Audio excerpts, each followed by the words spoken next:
Welcome to LOA Today. Walt Thiessen and Louis D'Souza here. Today is Monday, February the 4th, 2019. It is 8 a.m. in New York, 5 a.m. in Los Angeles, 1 p.m. in London, and Sydney, Australia. It's 12 midnight. No, 12.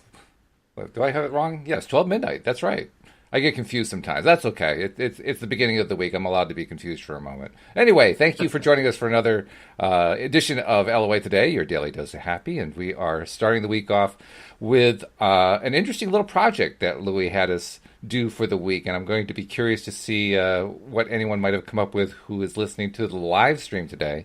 But I have to say, Louis, the dog did not eat my homework. I actually got mine done. I like I told you before the show, I kind of cheated a little bit because I went to one great source. But nevertheless, I did my homework, so I'm ready for you. Excellent, Walt. So how you doing? I mean, it has been a good weekend, a good week for you? Fantastic, thanks. It was my daughter's birthday, so we had a real festive weekend, and I had family around, and it was a lot of fun. I really enjoy having family around. That's great. That's really good. Yeah, that's how you know you're having a good time, when you're feeling good and having a good time. Straightforward, really. So, yeah. So anyway, let's see. I'm trying to think if there's any news to report. There's nothing really new going on. I mean, is there anything new at your end? If not, if there's nothing really new going on, say let's just go right into the topic, because we usually do the chit chat, but I don't know of anything to chit chat about this morning. So let's just go for it. Chit chat. Yeah, it was fun watching my daughter have sleepovers with her friends here at home. And, oh, that's cute. And the noise and the fun that they were all having. It's just really exciting to look at that young energy coming in and the lack of resistance and Aren't kids wonderful for that? Yeah. I mean, kids are just they're so bluntly honest about how they're feeling, and when they're feeling good, it just flows right out of them. It's wonderful. It's gorgeous. Yeah, especially my 3-year-old. She's a live wire. She's especially expressive, eh? Oh. So it's interesting how when she does get frustrated or angry, it never lasts long. Mm-hmm. Which is a good thing. Really, that's very good. It's a great thing to watch. Yeah, absolutely. It's a good example of what we should be doing. Yeah. All right. So, cool. Okay. So I did my homework. So what do I do with my homework? I've got it. Okay. I've got my homework done, but what do I do with it? I don't know what to do yet. Well, if you got it wrong, I'm going to give you... we're going to give you some corporal punishment. No! Bend over. It was quite interesting because when I was at school, corporal punishment was all the rage. And I was very thankful for it. And I was very grateful for it because writing 5,000 lines of I should not did my head in and a little bit of a smack on my bum very quickly. Was what exactly did that accomplish? That's what I'm trying to figure out. That was actually on the good side. Well, just that the punishment was swift. And that's all it accomplished. That's all. Okay. All right. Well, I can kind of sort of see that one. Long and painful writing things about what I don't want, or I must not do this yes. 5,000 times and just did my head in. So 5,000 ways to say the same thing over and over again about how your responsibility is to please someone else. Yes. Yes. Yes. Mm-hmm. Yes. Well, that pretty much summarizes it. Yeah, we were talking a lot about this weekend to my brother. I was talking about how people who tell you that you're selfish just want you to do things their way. Yeah. And it was really getting to the core of all that. It was a lot of fun. I've become very, very interested in the last year or two about just how, I mean, I've been interested in this word for a long time, since my 20s. Yeah. But I've been particularly interested in the last year or two about just how hypocritical the usage of the word selfish usually is. In that, yes. You know what I mean? Because, I mean, the people who use the word selfish invariably will claim that they are not acting selfishly. And, yes. that they're acting in the interest of anything else except for themselves. And yet they're the ones who are most selfish in the entire formula. It's just, I'm just so struck by that. But anyway. The whole thing is really, really weird. Yes. So what are we going to do? What are we doing with these Give me memes? a quote. Give me a quote. You want a quote? Oh, all right. Well, I can give you a quote. That's easy enough. Let's see. Oh, by the way, Suraj says, thank you for suggesting The Silent Flute. He said it was an awesome movie. Yeah, great movie. My crown chakra is activated now after seeing the movie, he says. Now, I'd love to have you on live so we can chat, Sarat. What's stopping you? What's stopping you? I'd just love to know. Yeah. Because I want to know what it's like to have your crown chakra open. What does it mean to you? That would interest me. Okay. That would be a good topic. Well, while he's deciding whether he's going to do that, I'll give you my first meme. This is now. I did say that I went to a great source, and the great source is Joel Elston, who probably publishes about a half dozen to a dozen memes every day. So whenever I need a good memes, meme, what does the word meme mean? What does meme?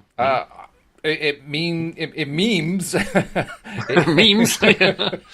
No, as far as I know, a meme is a quote of some kind that is usually associated with a graphic that gets passed around on social media. So, is that what a meme is? Yeah. Wow, I'm enlightened. Yep. Thank you. So anyway, this one is a quote from a woman named Virginia Satir. She says, "Life is not the way it is supposed to be. It is the way it is. The way you cope with it is what makes the difference." Mm-hmm. Okay. So, when I'm looking at quotes, there's a few things I wanted to just start off and mention about them. Okay. One is they're often around for a feel-good factor. Yes. Okay. Another one is they generally have bits and pieces of the puzzle, but never the whole picture. Yes, that's true. Okay. Which are great in whetting the appetite, but also incomplete, as in satisfying the whole. Right. The other aspect is when I'm looking at a quote, I'm looking at an aspect of, is it focused on what it wants more than it is focused on what it doesn't want? Yeah. Okay. So those are some of the criteria and things that I look at. And then I break it down based on the law of attraction and my understanding of it. And then I talk about how I found it. So let's go through it step by step. You want to just do the first line again, Walt? So the first line is, life is not the way it is supposed to be. Okay, that's focused on what you don't want, yeah. Right. Second line, it is the way it is. It is the way it is, yeah. Present is what it is. And if you focus on it, you get more of it, yeah. And then the way you cope with it is what makes the difference.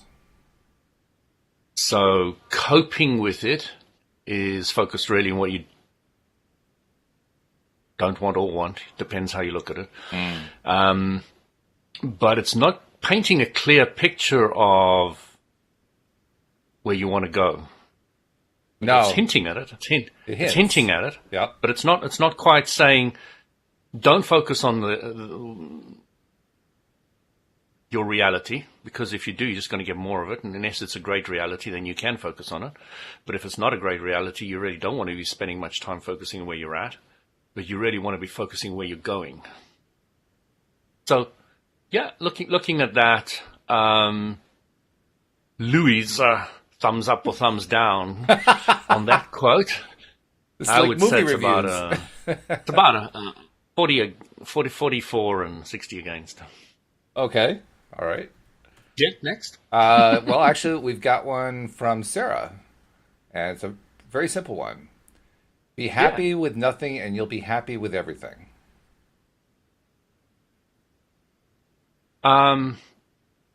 Okay, so the big thing about this quote is its simplisticness, which doesn't fill in the whole picture. Okay, it's completely accurate. All right, but it doesn't satisfy me because it's incomplete. Interesting thing say about why or how. Or... completeness is an interesting point, because a meme is making a single point. I can't ever recall having a meme shown to me or presented to me that had multiple points in it. So it's always about one point. And the reason I say that's interesting is when we discuss topics, we don't rely on just one point. We try to explore the various points so that we can understand the entire picture. So a meme can actually never give you a large enough piece of the picture. It's got to show you a little tiny piece of it. Well, you'll be quite interested in all the Abraham Hicks memes if you start having a look at them. A lot of them are damn long. Well, yes, they are, and they are the Really exception long. to the rule. They are definitely the exception of the rule, because I said the rule is usually only 1 point. They're usually making about 5 or 6 in about a paragraph and a half. So you're right; it's quite different. And I like that about them. I really do. Yeah, they're usually quite complete. Mm-hmm. It's one of the reasons why I didn't ask for one of them, is because I really will say 100% of the time, except maybe for somebody who shortened it too short. Yeah. Okay, which means it's incomplete again. Right. But most of the Abraham Hicks quotes, or the official ones that come from Esther every day, are pretty lengthy and very, very, very accurate. So I haven't been able to pull apart anything in the Abraham Hicks teaching yet. So, maybe one day I'll be able to see something clearly that I don't like about it. But it is a little unnerving, isn't it? I mean, because we're so used to having stuff to pick from. Like, well, I kind of like this part, but I don't really like that part. And then I know. Right? It's really it's a bit disconcerting about any teaching being that accurate all the time. Like, what am I overlooking here? Am I missing something? With not one word that is said you disagree with. It's really scary. Absolutely. Once you get what they're saying, I mean, in the beginning, you could quite easily, rip them to pieces because of your lack of understanding of where they're coming from. Well, exactly. Exactly. But once you get it, you kind of corralled into their way of thinking. You don't, because it is so correct, accurate, logical, etc. Should we go on to the next one? Yeah, we've got a couple of them here. One from Sarah and one from Siraj. And let me just copy Siraj's while I read to you Sarah's. Sarah says, sometimes what you're most afraid of doing is the very thing... Hi, Sarah and Siraj, and Nasha and everybody else. Absolutely. Sometimes what you're most afraid of doing is the very thing that will set you free. Run that by me again. I'm going to ask you maybe to repeat quotes again and again. That's right. Sometimes what you're most afraid of doing is the very thing that will set you free.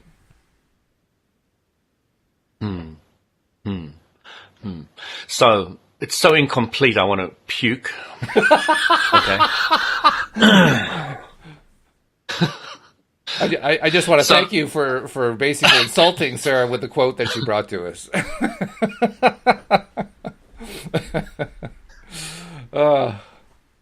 Sarah, every subject's to subject. You can take it for what I'm saying as an insult, or you can take it as an expansion of clarity. Okay, please take the latter. You might want to change the thing about puking, but other than that, no.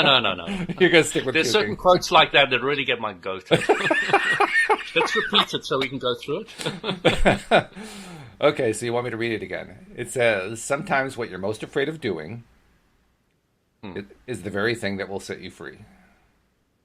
Okay, so if you've just stumbled across this quote, okay, I really, really, really hate public speaking.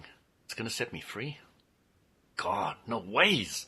I'm going to rather run away and hide. Okay? It's not encouraging me to understand the logic that Abraham Hicks teaches. I mean, they're trying to point to this. They're trying to point to when you know what you don't want, you have a better idea what you do want.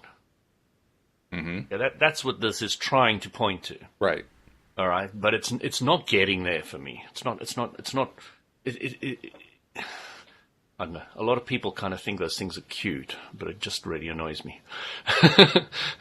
So there's not much else to say about it. It's really trying to get to the clarity of when you know what you don't want, you have a better idea what you do want. So once you've cracked the nut of public speaking, which is not going to happen overnight, yeah, and you've got out there, you've gone to Toastmasters like I did, and you practiced, and you started talking about yourself as you do first in Toastmasters, which is a relatively easy subject, and then you move on to doing talks about certain subjects, and then you do talks about talks with accessories like a projector and a clicker and all those kind of things, and PowerPoint presentations, and then you go on to how you talk to a crowd, etc.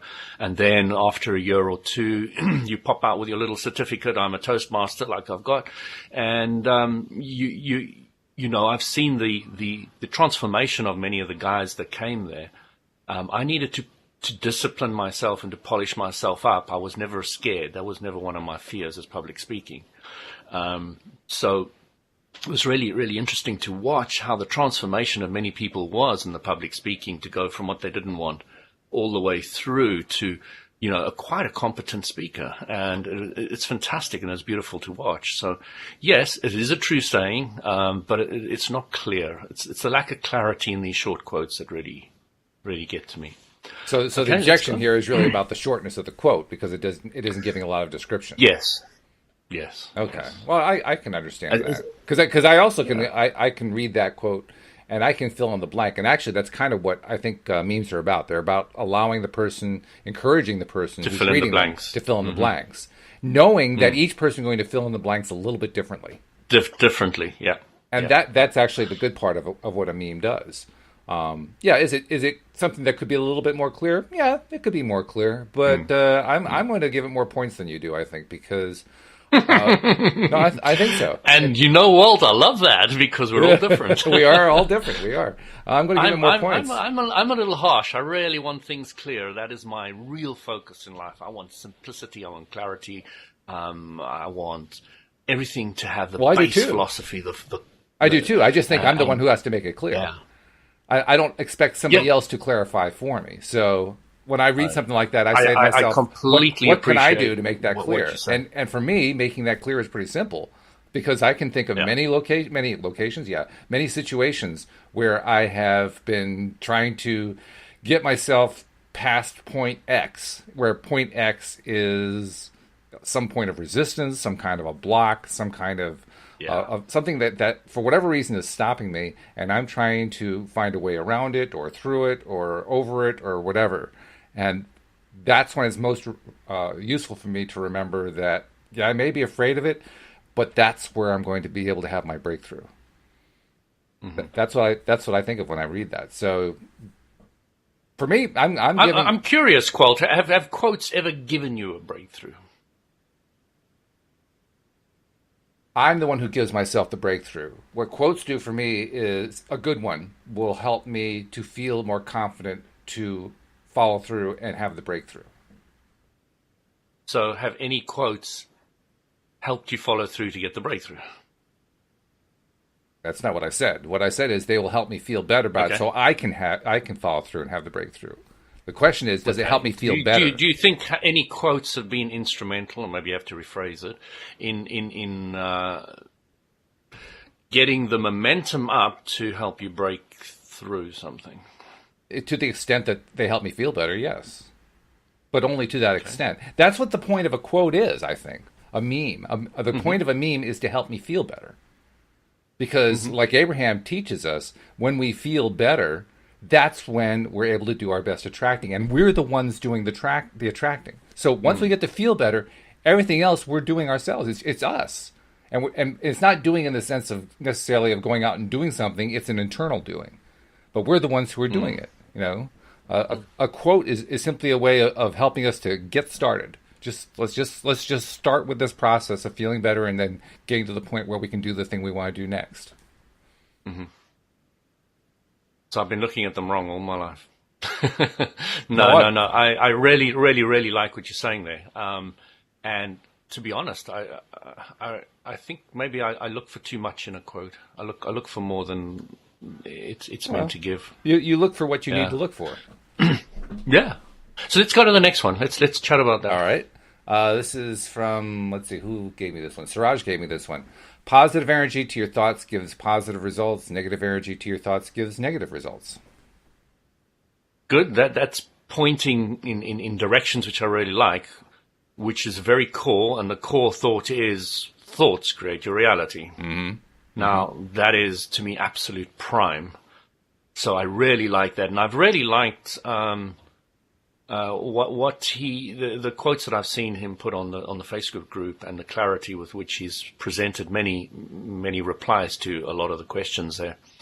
So what he's trying to say, again, from a law of attraction point of view, which is very, very accurate, is when you focus on what you don't want, you amplify it. When you focus on what you do want, you amplify it.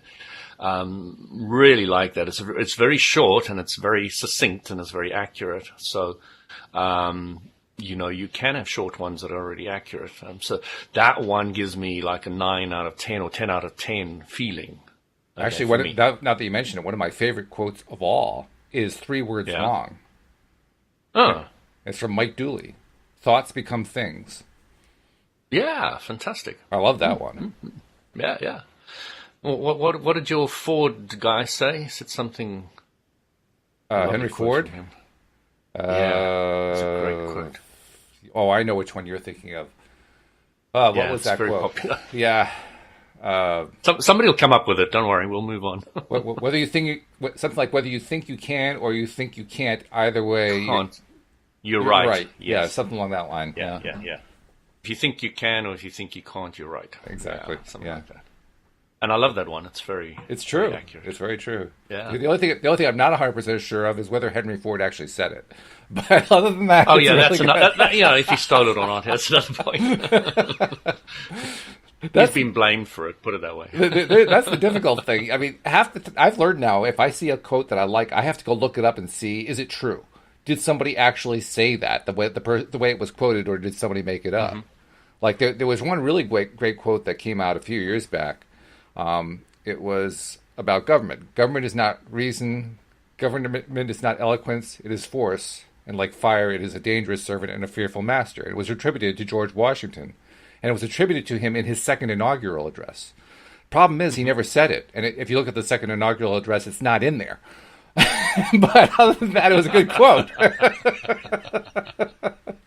Oh, these spinners, eh? They love spinning. Oh, yes. It was actually created by the person who attributed it to him in a book of quotes this person put together at the turn of the 20th century. But, other than that, it was a good quote.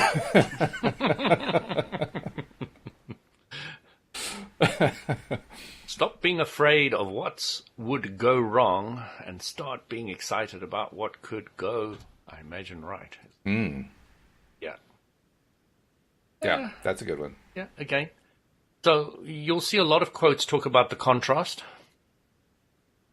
And that's cool. Nasha gave us the correct version of that Ford quote. If you think you can or can't, either way you are right. And I believe that is the original. Yeah, brilliant. Thanks, Nasha. That's it. That's good. How about you? What's your favorite quote? Do you have any good ones? Illusions. Illusions. Oh, I love those. Those are great. Argue for your limitations and they're yours. And it's true. That's probably my single most short, appreciative quote. Of course, there ought to be a way to turn that into a positive. How do you turn that one into something more positive? Because that's arguing for what's holding you back. That's a good question. So argue for your limitations and they're yours. So argue for your expectations and they're yours. That's better. I like that. Yeah. Yeah, that's very good. Now, why we find the negative side of it quite appealing is because humanity's mostly there.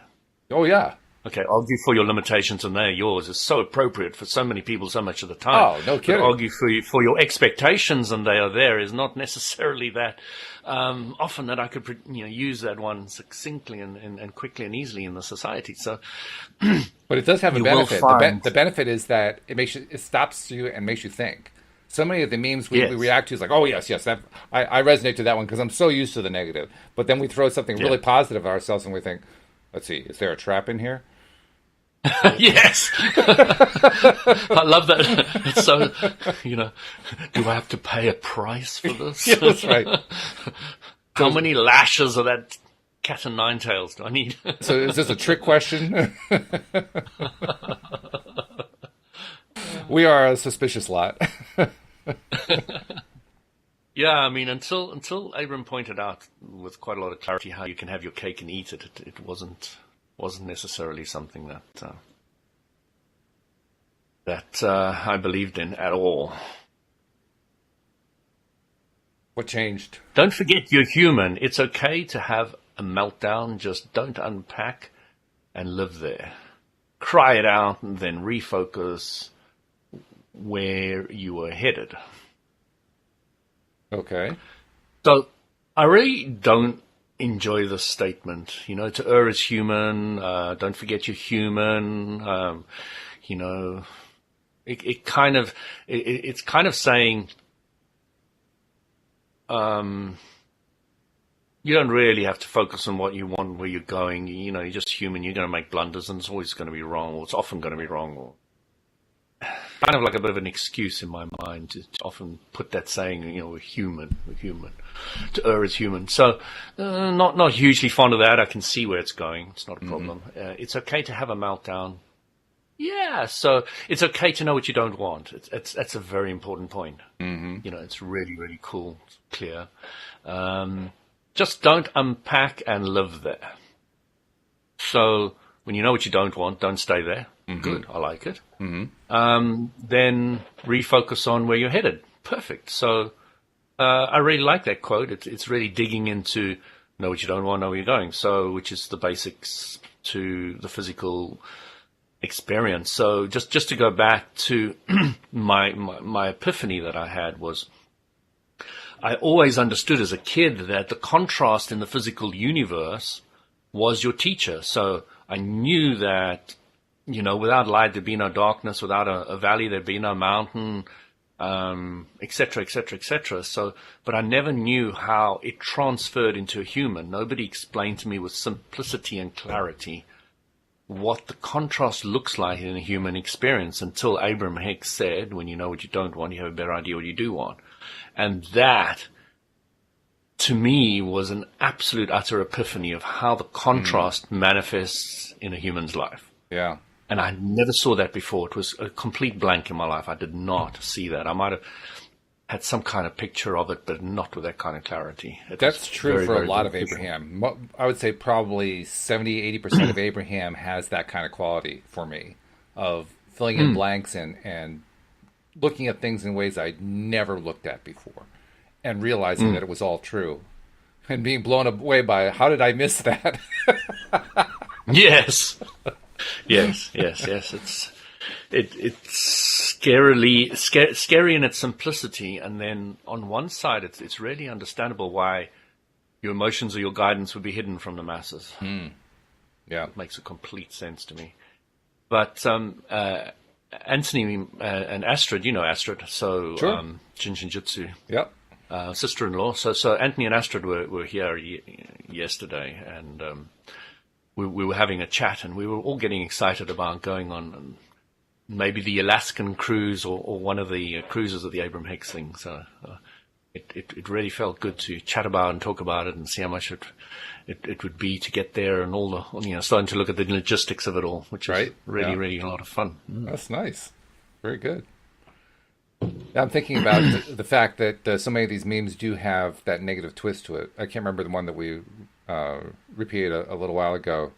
I know what it was. Argue for your limitations and they're yours, and we turned it into argue for your expectations and they're yours. And I like that one. I still think there ought to be another one that feels even better than that one. I don't know why I think that, because nothing's coming to mind. But I have been, in a sense, I've been retraining myself to be more. So the word argue, replacing that word, I think. Yeah, focus that's on probably on your expectations. Focus, yeah, that's good. Yeah, that's good. That's a good improvement. But I've been noticing that the more that I notice, the more that I pay attention and look for positives and notice how few of them there are, the more I really want them. I become quite hungry for them. Yes. You know what I mean? Yes, absolutely. Which is interesting. So what's happening, the Abraham Hicks teaching teaches, is that as you rise up your general vibration, as it rises up the emotional scale, it becomes very painful to feel the old emotions, because it's clearer and stronger when you're having those negative emotions. what actually is happening, and it's not like just in a dull fuzz negative emotion. Now it's absolutely, whoa, no, I remember that one. I don't like that. It's really, really painful. Don't want to go there anymore. So you start focusing on finding more and more words that you can use that are really positive, that are really clear, that are really higher on the vibration scale for you. And everybody's at a slightly different scale. So it's very important for me to really appreciate every individual for how far they've expanded. Because any individual, no matter who they are, where they are at any moment in time, thinks they have the biggest picture they've ever had. Yep. And that needs to be respected. Sure. Okay? And it's not right or wrong. It is right for them. But the thing that I enjoy is those individuals who are happy to expand just a bit more. There's some that really want to stay where they are, but there's some that want to expand a bit more. And if they're staying where they are, they're arguing to stay where they are. All right? Often they're discussing concepts of what they believe is right and wrong. Okay, which really helps expand. So I've just got a message on Facebook from Daisy Jopling, who's quite a famous individual who says she sounds amazing that she'll come on the podcast and talk with us. And she's become very successful, and she attributes it to the law of attraction and the Abraham teaching. So I'm quite excited to get her on. I might be able to get her on next Monday. So yeah, that'd be great. She's done very, very well for herself. Living in New York and comes from the UK. Okay. Yeah, I'm looking forward to that. So yeah, that to me is quite exciting. So.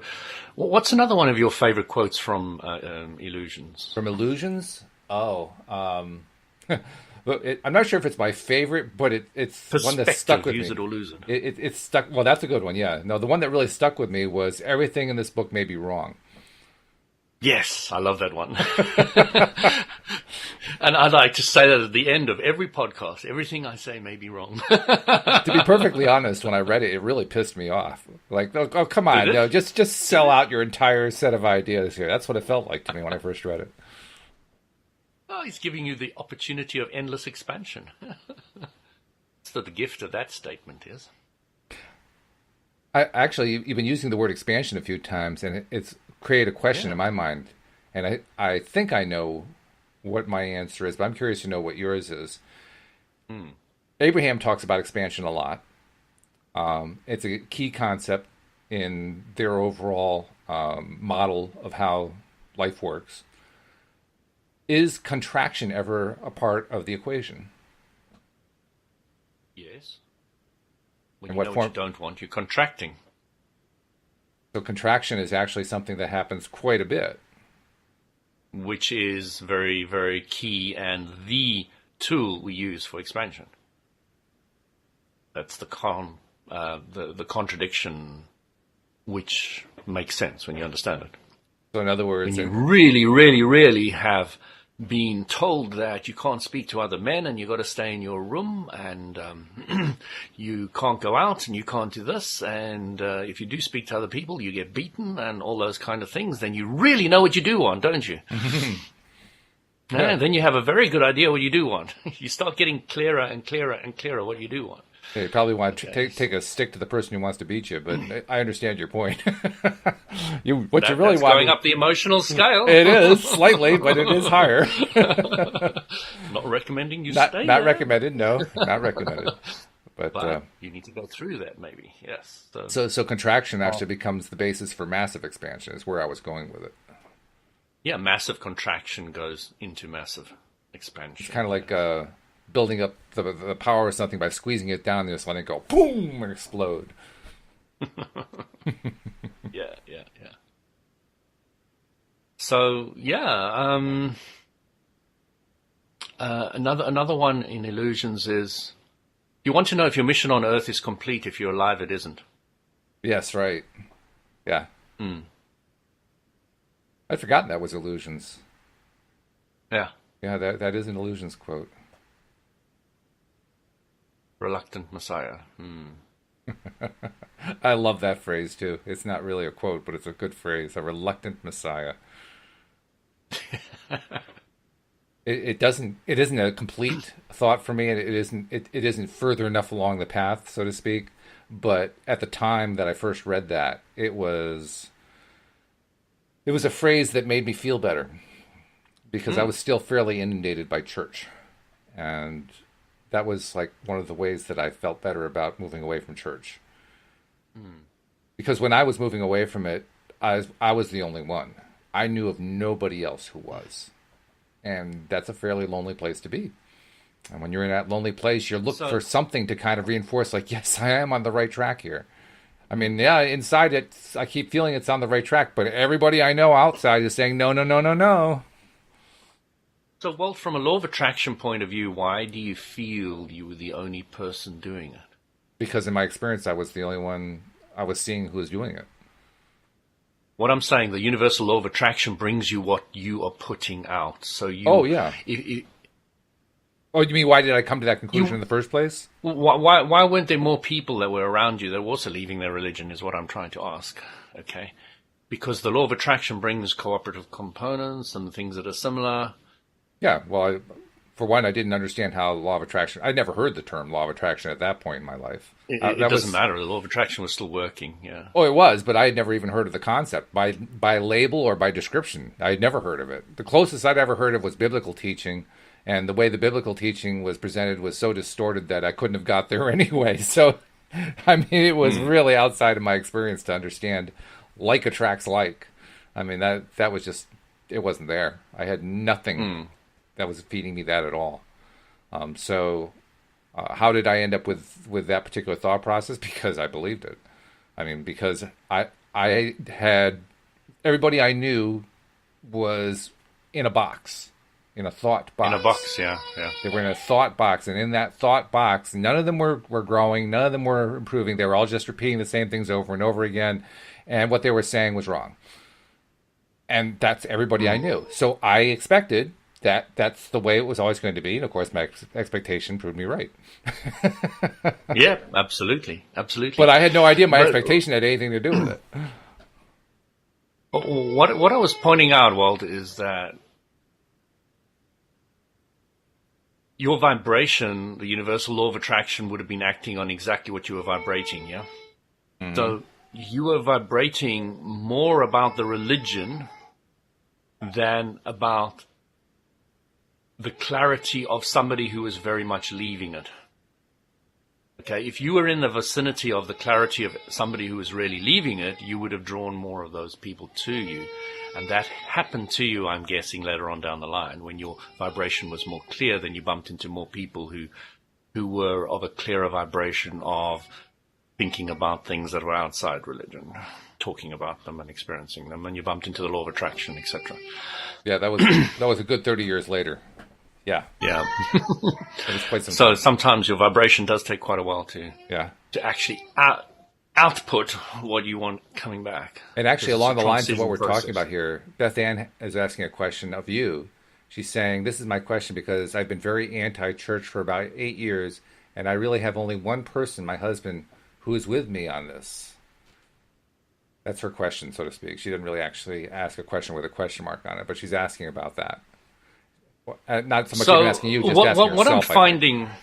What I'm finding with the law of attraction group and the law of attraction people is there are many out there that are on the fringe of looking to transition from a orthodox religion to something else. Okay. It's massive. And it's a very difficult transition. The group, which is just thoughts you've thought often of the religion, is really, really, really powerful. Okay. I mean, it took me years and years and years to drop the hold Christianity, Catholicism had on me. And it wasn't that Catholicism had on me, it's what I had on myself. Sure. Based on my thought processes of what I thought was the way it was. Yeah. So it's not Christianity's fault. It's where my thoughts were. fault. And now I have so much respect and time for anybody who wants to belong to anything or believe anything. I really have so much time for anybody who wants to be in Christianity and be happy in it. Who wants to be in Islam and wants to be happy in it. Who wants to be in Buddhism and be happy in it, the mainstream religion. So it's now I'm not looking at I'm not looking at the point of view of which religion are you. Now I'm looking at the point of view of how aligned are you. And you can be aligned in any of those religions, or just leaving the religion, or you can be aligned in following the law of attraction focusedly, like I'm enjoying with the Abraham Hicks teachings. So, you know, my appreciation now is for everybody, no matter what step they are. So, you know, I'd love to talk more about that, as it's a very beautiful topic. The whole process of leaving a religion, all the implications of it, the focusing on new beliefs and bringing them into your life and activating them, and moving forward. So yeah, all of that is beautiful to me. It's stuff I could talk about forever. So yeah. Beth Ann gave us more input about what it was she was asking. She says, my question was the question that you asked me, Louis, which is, why isn't it that the law of attraction brings more people to you that are of the same mindset? In this case, anti-church. Because you're not a vibrational match. That's a simple answer. That was what I was trying to say to Walt. Yeah. And it can take years for you to actually output what you actually think you want. Right. You know, but you're not believing it. You're saying, I want to leave the religion, but you're pushing against what you don't want, which means you're activating it. And what? Okay. So that doesn't work. What does work nicely is if you say, okay, I'm really going to take this Abraham Hicks teachings. I'm not going to think about anything that I've ever thought of or believed before. I'm going to look at it. I'm going to focus on it, and I'm going to run with it. And I'm not going to look back. I'm not going to look back. I'm just going to look forward. Okay, but it's not easy. People want to dig up the past. They want to dig up what they used to believe and compare it with where they're going, and that activates all the vibrations that are all over the place, which are going backwards and forwards. So. She's recognizing that too, because she followed up by saying I am anti-church isn't a good way to word it. So there is that's the path. That's the exact path right there. That's exactly it. Yeah. Exactly it. And if you listen to my wording, I'm saying how much I appreciate and enjoy anybody who chooses to remain and do whatever they want to do. Means I'm at peace with it, so therefore I'm not pushing against it, therefore I'm not activating it, therefore I don't have a mixed vibration, I don't have a confused vibration about the whole thing, therefore it's not holding me back. And I like that. I mean, earlier we were talking about fault and, you know, who's at fault, and one of the key concepts to learn as we're making this kind of transition is to recognize fault has nothing to do with it. It does.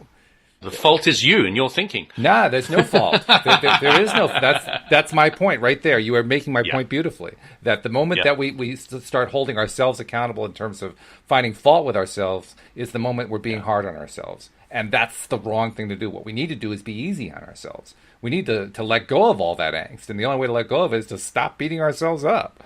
So it's, you know, I spend a lot of time, Walt, saying to people, why is it important to be negative? And until you really appreciate that it is your expansion tool, that you really understand how it morphs from what you don't want into what you want,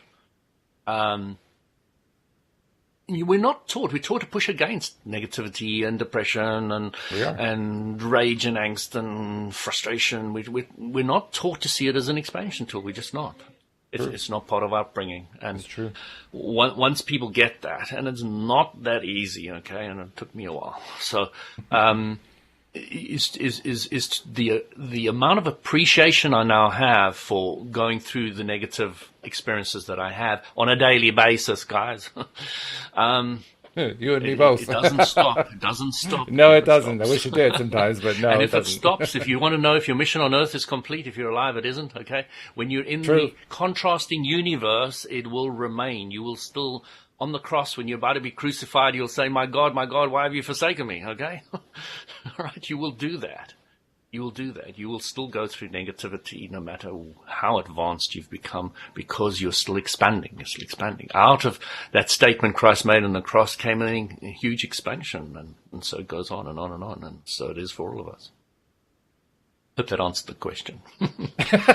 Any more quotes? Any more quotes? Well, actually, there have been a couple of quotes. Beth Ann is still typing out her questions, so I'm curious to see how it's going to Oh yeah, cool, expand. no problem. She's partway through, so I'll come back to it later on. Yeah, the saddest thing about betrayal is that it never comes from enemies. It comes from those you trust the most. That comes. No. Nobody wants to take credit for that quote. Yeah, I don't know that one, but it does. It has a nice victimhood to it. It does, doesn't it? It comes from those you trust most. Now, who's the ones you trust most?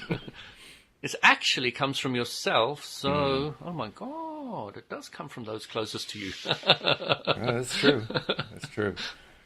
It's looking for betrayal, When I though. see, That's the thing that's see interesting. quotes like that, I just, what? Does that help anybody?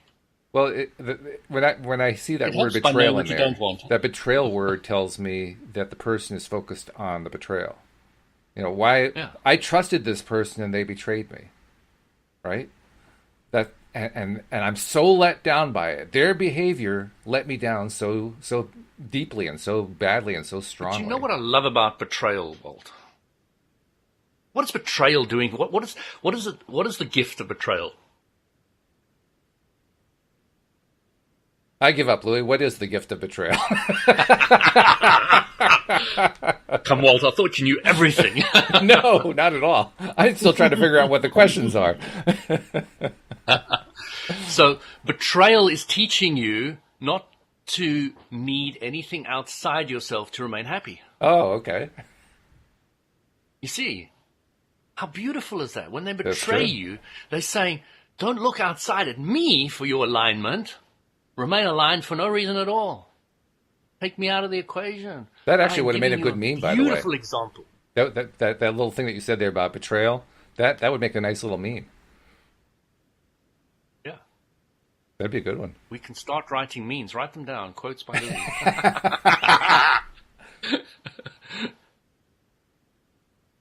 Oh, here we go.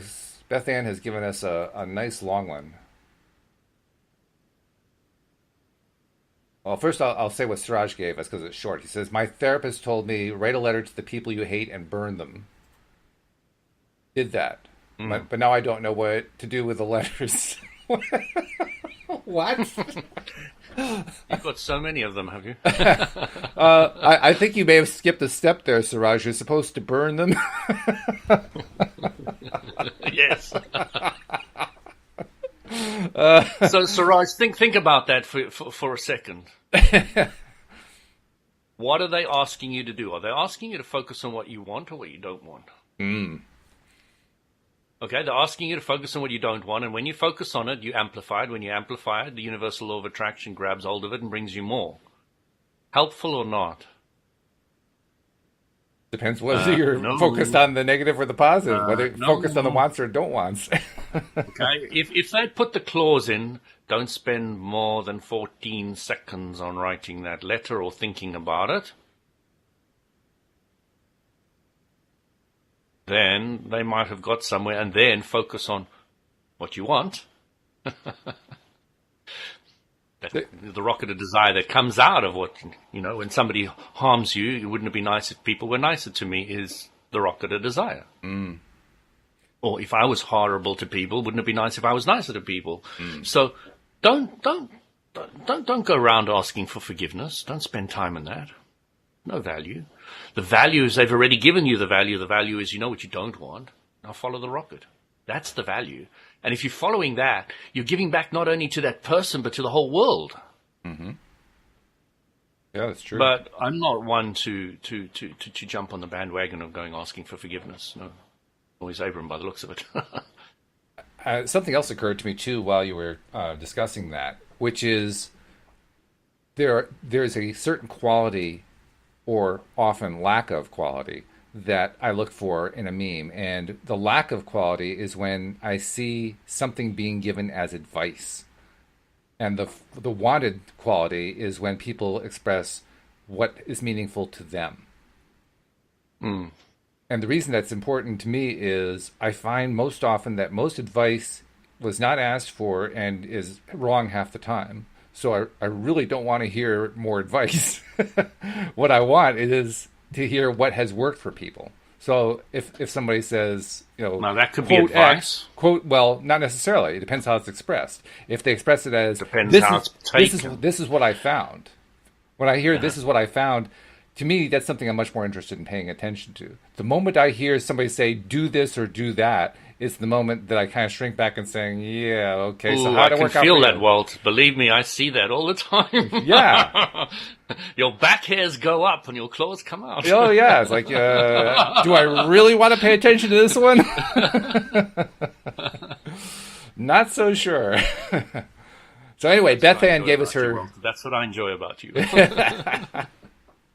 Beth Ann gave us a very long description of her question. She says, I kept hitting the send by accident, so here's what I wanted. I would like clarity on this.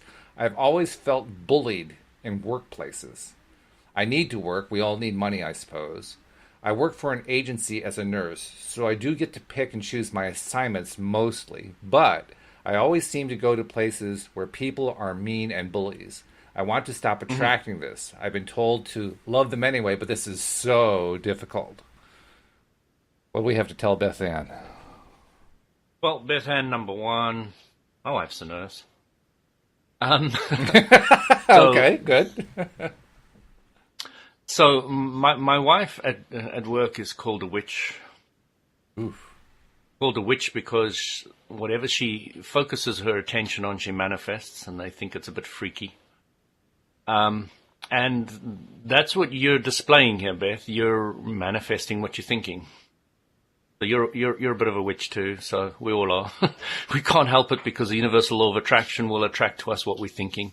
You're saying to yourself, you've got that active vibration.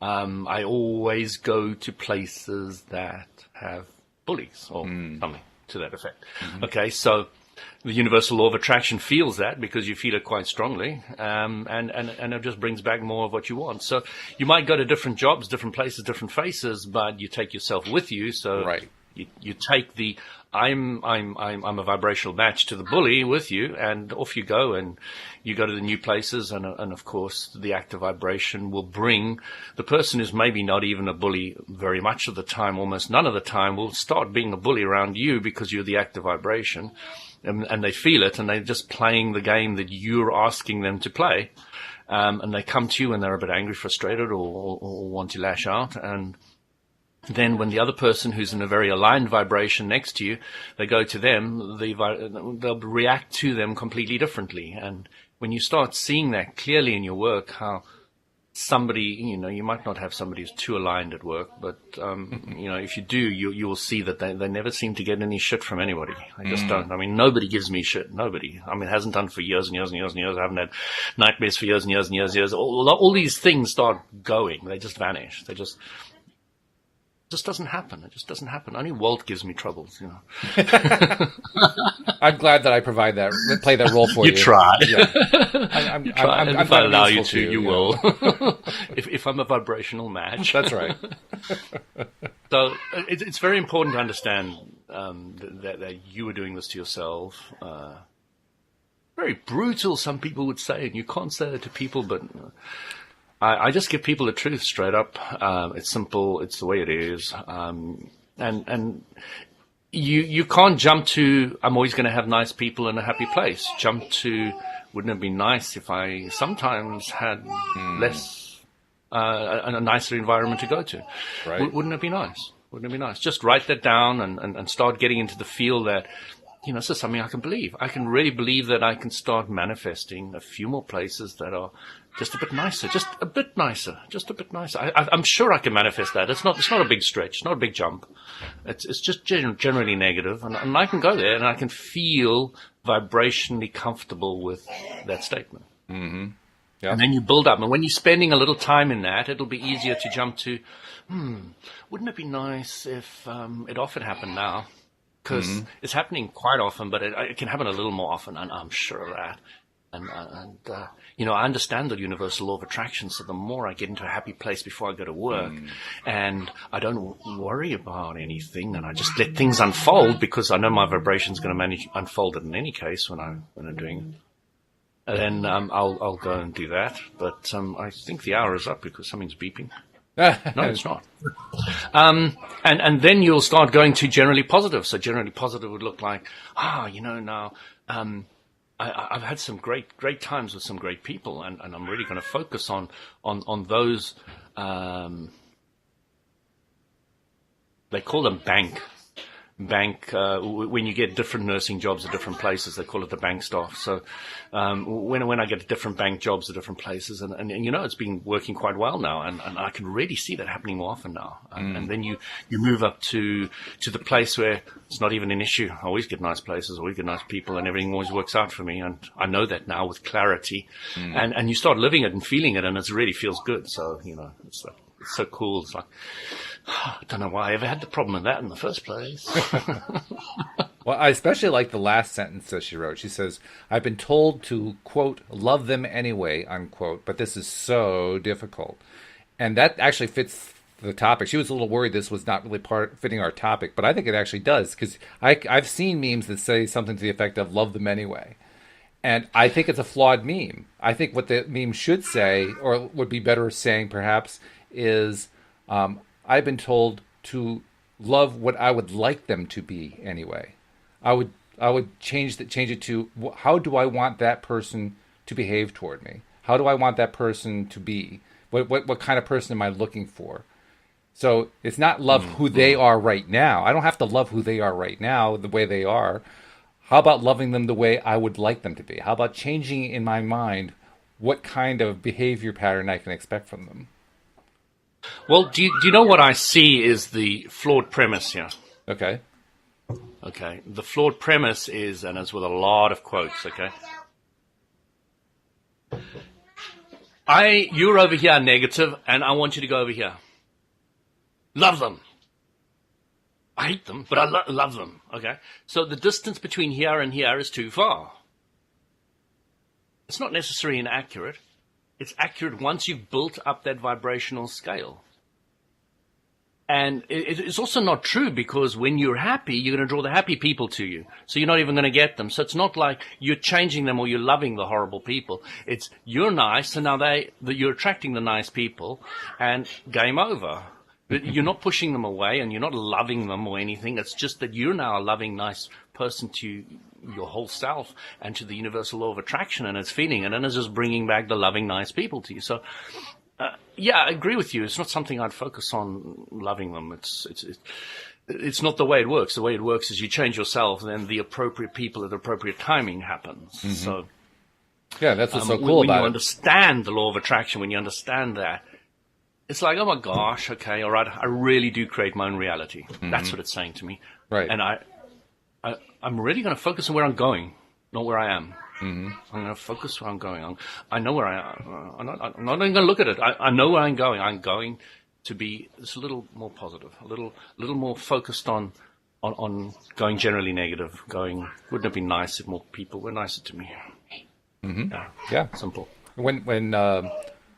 Whenever there's somebody in my life who is behaving toward me in a way I don't like, this is like my first go-to place. What way would I prefer? Not with the expectation necessarily that by thinking that I will change them, but rather with the expectation that if I focus on what I would prefer instead of what I've been getting, one of two things will happen. Or maybe actually both of them could actually happen. One possibility is that other person will be influenced by my more positive thought and decide to behave more positively toward me, which is great. That would be wonderful. I would like that. Mm-hmm. But even if they don't, just by focusing on what it is that I do want, what behavior am I looking for instead, just by focusing on that, I will, like you said, attract more people like that. And if this particular person who isn't treating me the way I want to be treated and doesn't match up with this new vibration I'm putting out, they'll just go away. So either way, I win. Either they modify their behavior and they stick around, or they don't modify their behavior and go away, and I get other people who do match the behavior I'm looking for. That's win-win-win. I mean, I've taken so many times people, and I've talked to them about their terrible bosses, and I've said to them, find something you love about them. And if they can do that, if they have been able to do that, they said I just can't believe it. The guy's responding to me so completely different. I just don't understand it. How did that happen? Yeah. And I said to them, what were your thoughts about them? Oh, I started thinking more positive things. I liked the tie. I liked the smile. I liked, the fact that, they were kind to another person, or, they started finding something they liked, and they just started focusing on that, and only on that, and only on that, and only on that, left the rest out. Right. And then you're not a vibrational match, and they can't access your space. I keep on trying to explain to people that the law of attraction, when it's used correctly, when you're outputting positivity, you can't get negativity come through that shield. It's like a force field. It is. And it's the negative force field. It works exactly the same way. When you're negative, that force field only allows in the negative. That's right. It's exactly right. So if you understand it, you have the ability to create your reality with your own force field and protect yourself from everything and anything by not protecting yourself, by just focusing on what you want. Part of it's understanding it. By putting out to the universal law of attraction the positivity, and it'll just bring it back. Part of it's understanding it, and part of it's remembering it, especially when you're in that negative place. Remembering, that's right. That's how I shield myself. Yeah. I remember, Walt, this is funny. Jennifer, my mentor, once said to me, said, Louis, you need to practice. Practice. Practice. Practice. Practice. Practice. Practice. Practice. Practice. Practice. Practice. Practice. I sense the theme here. Practice. Practice. Practice. Practice. Practice. She went on for half an hour. I said, okay, John, got it. I got it. Shut up. It was a great experience for me. I really enjoyed that. It really helped shift something in me. It was really a good one. Absolutely. Well, this has been, we finally actually did use up the hour, but this has been very good. Good topic. I like the idea of going over memes like this. It's given us some interesting perspective on this. So thank you for bringing that up. And thank you to our listeners as well. And we will see you all next time here on LOA Today. Goodbye, everybody. Carpe diem. Have a great one.